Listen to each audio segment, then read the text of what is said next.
Hello again, everyone. Welcome back to the Phantom Fellows. Alright, let's go ahead and talk to the patrons and Tara, see if we can get some information about this library that the ghost mentioned. Okay, you don't have anything to say, apparently. How about you, Tara? Level with me. Have you noticed anything strange going on lately? Constantly, I work in a bar on Earth. Well, not so much alive strange, but like dead strange. You mean paranormal? Probably. Have you ever noticed that most bars claim to be haunted? I cannot say that I have noticed that, actually. At all. I don't go to many bars. I'm more of a hydrator than a drinker. Besides, whenever I get invited somewhere, it's because someone thinks the place is haunted. Well then, how often is it actually haunted? Enough to keep me in business, maybe. Well, it strikes me that anytime somebody doesn't understand an experience, they're quick to attribute it to the supernatural. It's the kind of claim that requires no further investigation on their part. I'm a big maker of those claims. I say do the research and look into the history of the building. You might end up finding cause for the heaps of structural integrity issues it has, issues that lead to uneven and shifting surfaces. Or you could say a ghost squirrel did it. Ghost squirrel! So I take it you're not Team Ghost Squirrel? Whether in life or death, Mickey has always been obsessed with his pet squirrel. And when he first started suggesting Little Ruckus was still hanging around here, everyone thought it was cute. But as time went on, it became less playful, a little weird, and eventually you couldn't drop a glass without him insisting it was Ruckus. I care about Mickey, so I do worry that after the bottles falling last night, he might not ever come back. Oh, what about integrity now? That part about a structure's integrity, is that true? Actually, yeah, I did some research on the old buildings in Elderbury and fell into a deep rabbit hole.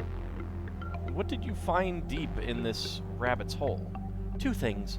One, the Museum of Illusions building has absolutely no records attached to it, and it was built perfectly over a magnetic anomaly. And two, considering what's under this building, it's a wonder that it's still standing at all. Museum anomaly?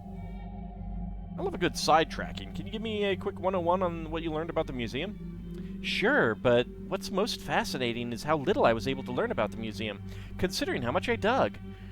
While there isn't a single official record belonging to it, it has been there for as far back as any external records can reflect.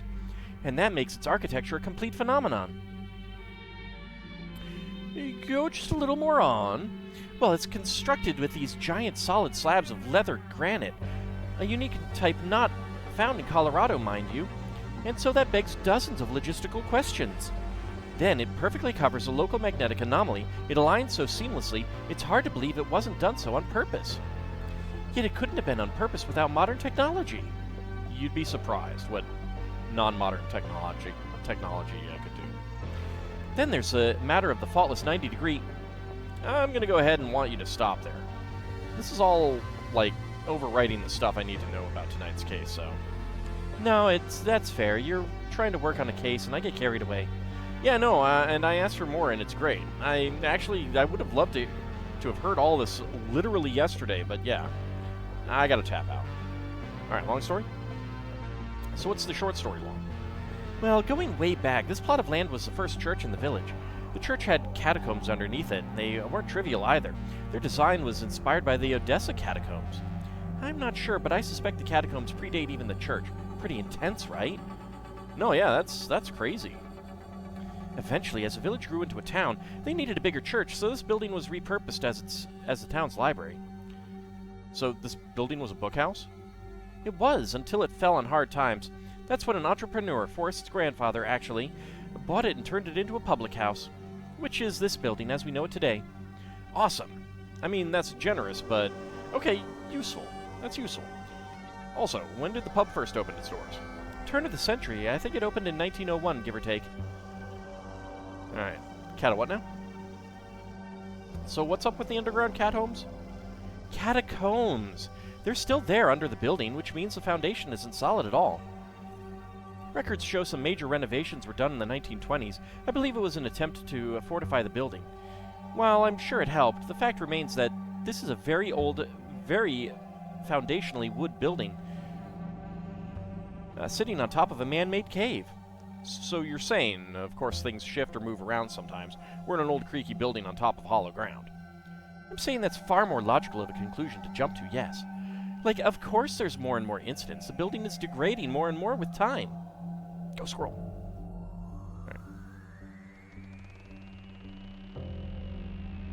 Alright. I think I missed a little bit there at the end. Well, she was way more personable now.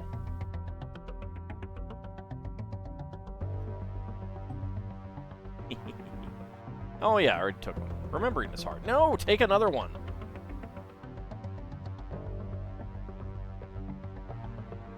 Dad noise number 137 indicates bother. Disregard.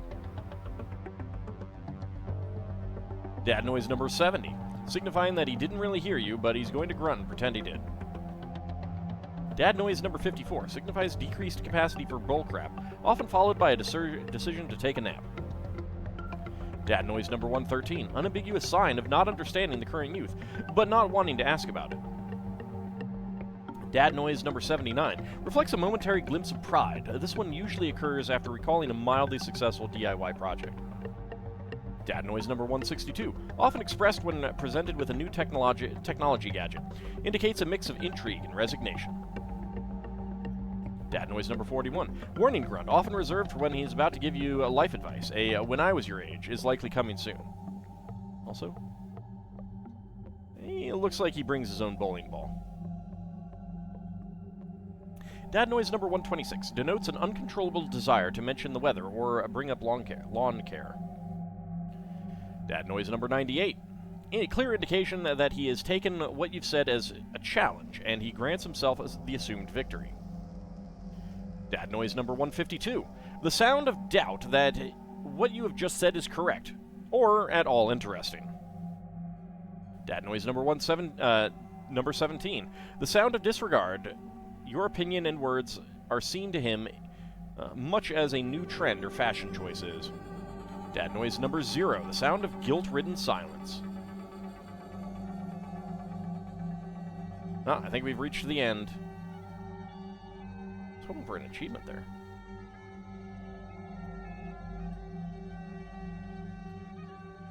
Ask for more deeds. Hey, you. Would you mind sharing some details on the paranormal activity you've witnessed? It's mostly just been a gut feeling, a presence, but sometimes I'll hear bizarre noises coming from beneath the bar here. Which doesn't make sense because this pub doesn't have a basement. Anyway, last night for the first time I finally saw something tangible. I love it, oranges. What did you see? Not tangerines, tangible.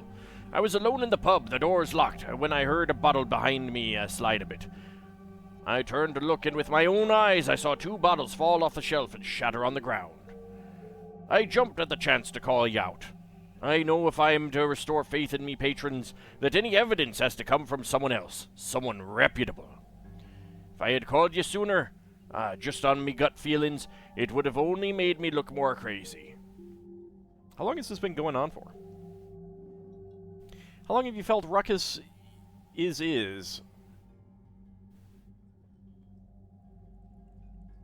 I think that's supposed to be ruckus's. Yeah. Ruckus's presence for. I mean, like, it's a joke, but it's a bit of a long walk for that one.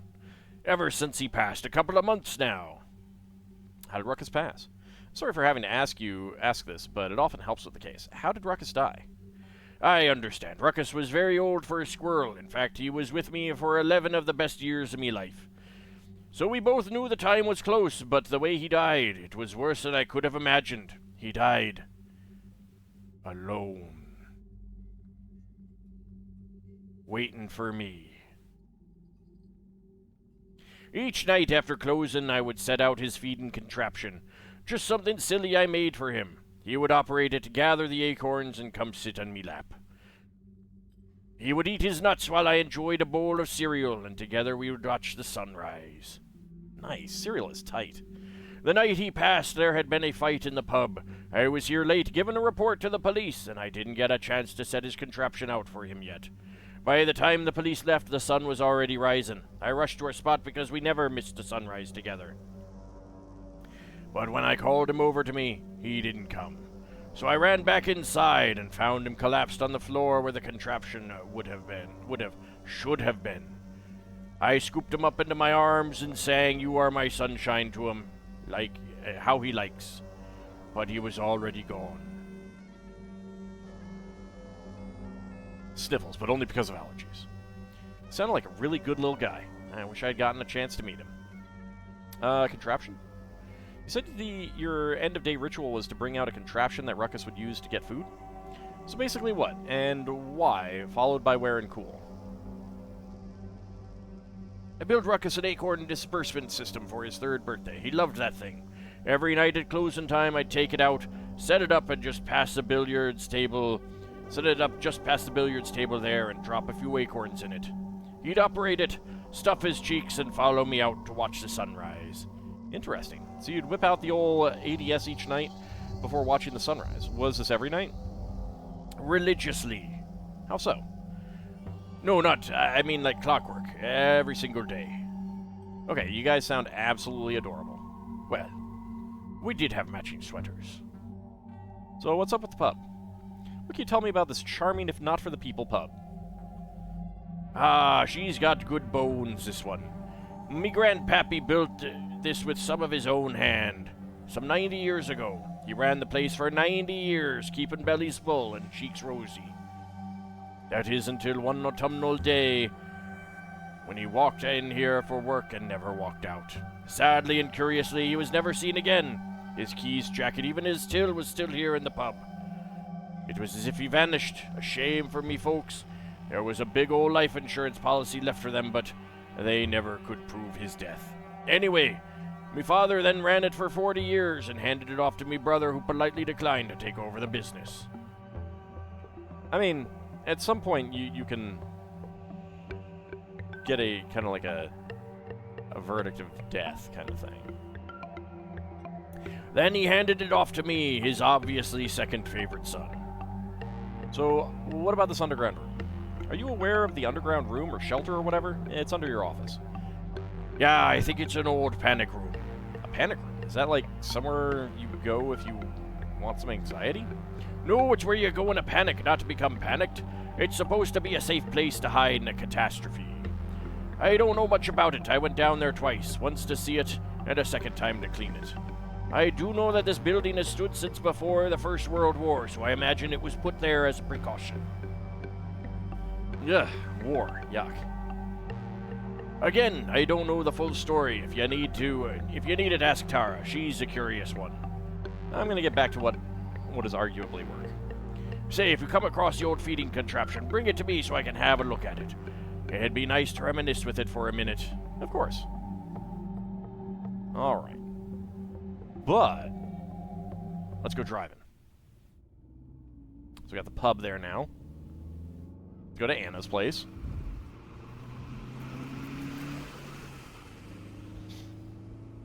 So we are in Colorado.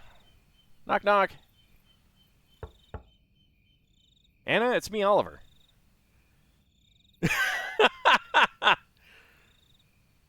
Anna isn't home. I'm her friend, Tyler. Look, Anna, I get it. Everyone associates me with death. It creates an aversion. Mortality makes people feel uncomfortable, and I remind them of it. It's not easy. So please, let me come in and passively steal things. Go home, Oliver. Oh, shut up, Tyler. Everyone knows you're friend-zoned. What? That's crazy, man. I've totally hit it before. What was that, Tyler? Nothing, Anna. I was just kidding. I mean, could you imagine, though? Well, I'm no longer sure of what exactly is going on. But I am beginning to suspect that I am not entirely welcome here. Imaginary friend zone. Shut up, Tyler. See, I'm doing it for the achievements.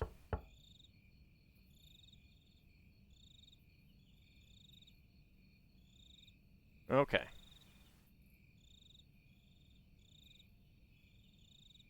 Well, let's go to the farm.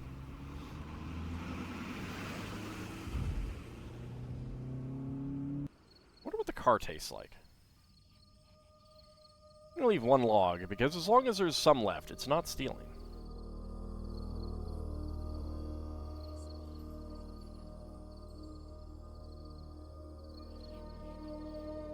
These are particularly great for making an area less dark.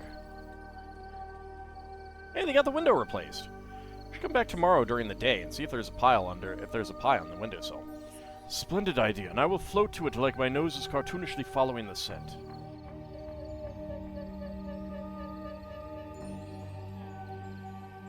Oh no, it's that creepy ghost whisperer again. Quick, give me the matches. I'm gonna throw them at him. Maybe he'll go away. Because Diane, if it's what he wanted last time... They're over there in the cupboard. Actually, wait, here, give me the pack with only one left in it. It'll be funnier this way. Well, thanks. Got the matchbook. Love burdening strangers to avoid spending $1. Farmer's matches. First is Log, then his daughter, now his matches? Oh my.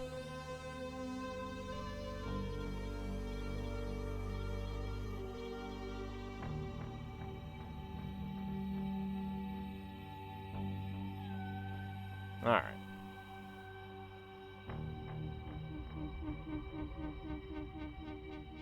Can't do anything with the mushrooms, of course. Nature stops being fenced off up ahead, and it gets a little raw. Better stay on the farm's property.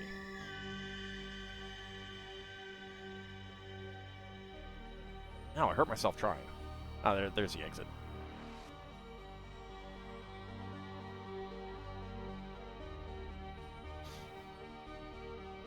So Dublin, settle something for me, would you? Okay, no, it's the same thing that we had before.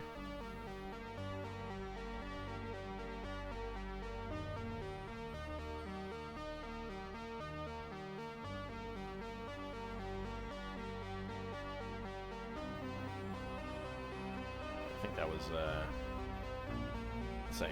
Rosie, can I call you Rosie? Unintelligible horse, nope.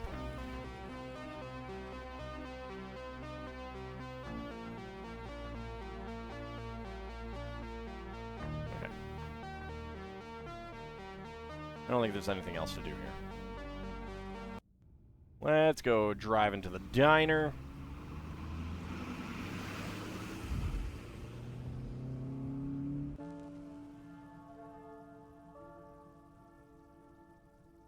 Hey, Lawrence. How are we doing today? I'm great, thanks. How are you, Oliver? Don't do that. That was disingenuous. Okay, then please leave. Much better.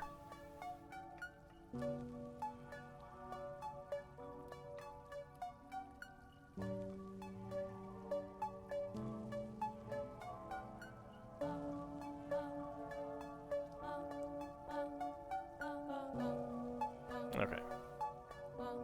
Not seeing anything different there. Let's go to the museum.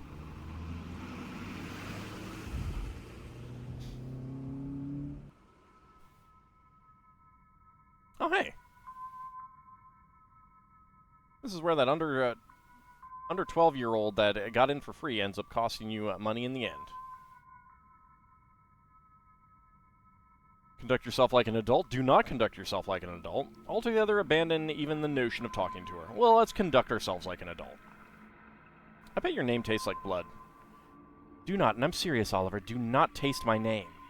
Ha! I knew it.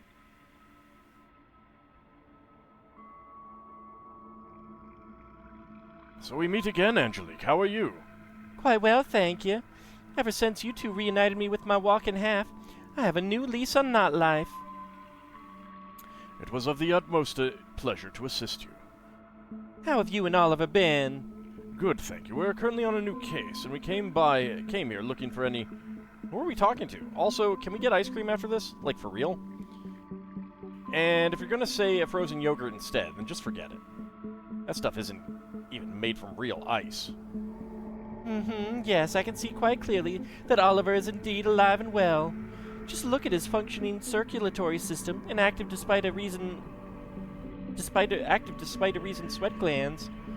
You'll have to forgive me. I haven't had anything to drink in decades and I am thirsty. While I cannot begin to express how uncomfortable this has all made me, it was nice to catch up with you again. Tell him to breathe into a plastic bag for me.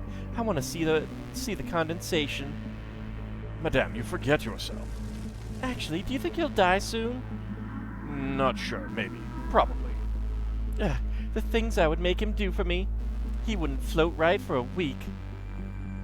Terrific. Well, we must continue on our quest. Do take care of yourself. Yes, of course. I should go as well. After seeing your friends pulsating in swollen veins, Why, I need to go dry off. Is that a ghost thing or a lady thing? You know what? I yield. Goodbye.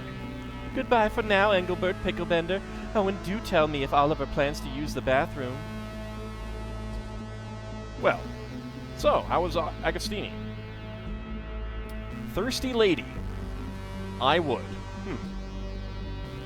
Boo. Nice try, Mr. Cobblestone. Thank you.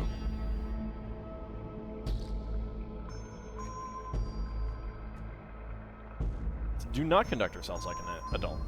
Hi, Penny. So I noticed you've restocked the astronaut ice cream. Yep.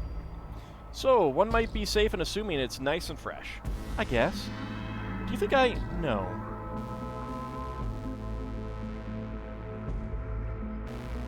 Meh. I'm kind of getting back into the hydrated ice cream.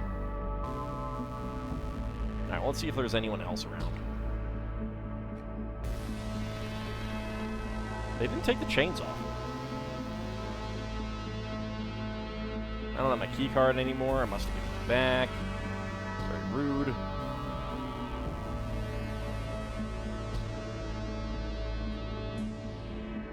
Huh.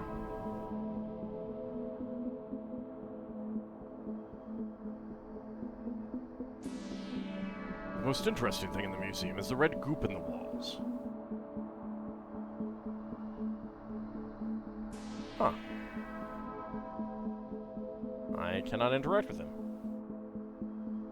I refuse.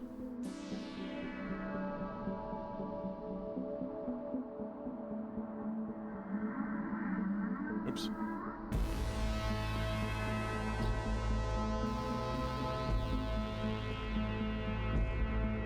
Nope. Cannot interact with him for some reason. There's an amendment to the description of the sword box. Of historical significance, recently an unhinged and dangerously misinformed man suffering from delusions of grandeur took a cordon pole and smashed this box open.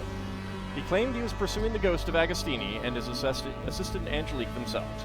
He went on to say he was searching for a chocolate bar to give to, specifically, Angelique's legs, who he claimed had become sentient in spirit form and was haunting the museum. While our staff did the best they could to patch the hole, we would like to take the opportunity to remind our younger visitors to just say no to drugs. Unbelievable. I am of historical significance. Indeed, your parents would be proud. Oliver was here. My client can neither confirm nor deny the allegations.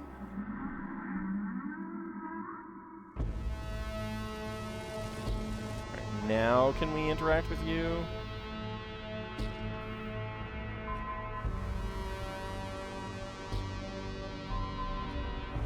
Nope. Alright.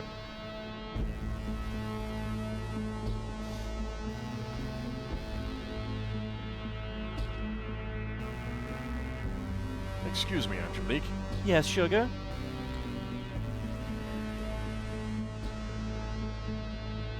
Angelique, your legs can taste. Maybe we can feed them something to tell them where to go. Now that just sounds silly. Surely legs don't taste things. Come now, if you taste the object you pass through, then your legs can too. I think if my legs could think, they'd think about trying to find me. Alright, so that's still the old dialogue, interestingly enough. You can come along, Oliver? Yep. Alright. Well, I guess we'll head back to the pub.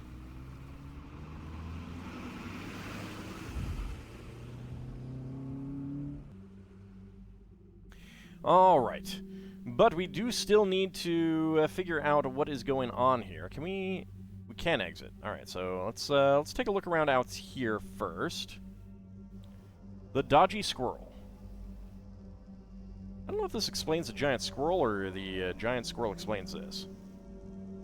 What an absolutely nefarious-looking squirrel. Whoa, look at the big words on Oliver. Thanks, I figured it was time to take that one out for a test drive.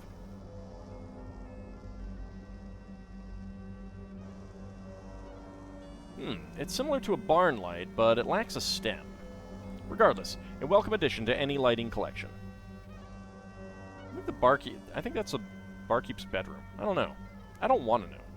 I don't want my brain to erase more basic math solutions to make room for that information. On the one hand, why not make it a home? And on the other hand, what a terrible place to live. I wonder if the people who built this realize how crazy similar these two windows ended up looking.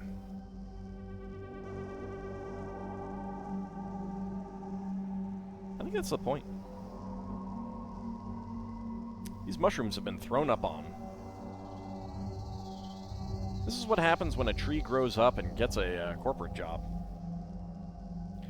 So this street lamp, or lamplight, is modeled to look like the original gas lights, first installed in London in the early 19th century.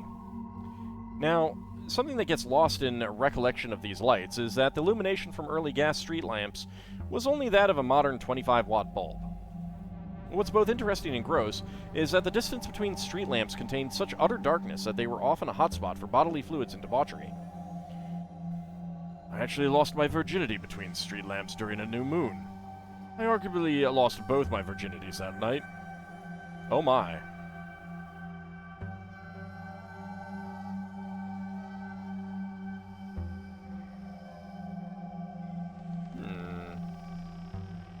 These are by far the most well-dressed nuts I've ever seen. I mean, look at them. They got stylish little hats, and they're killing it in those autumn colors. Okay, yeah, I want them. Got some sidewalk nuts.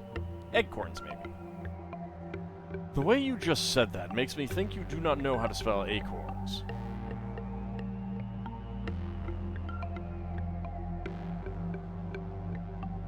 A box of uncooked angel hair from Calabria, Italy. A few acorns. One technically copper pot.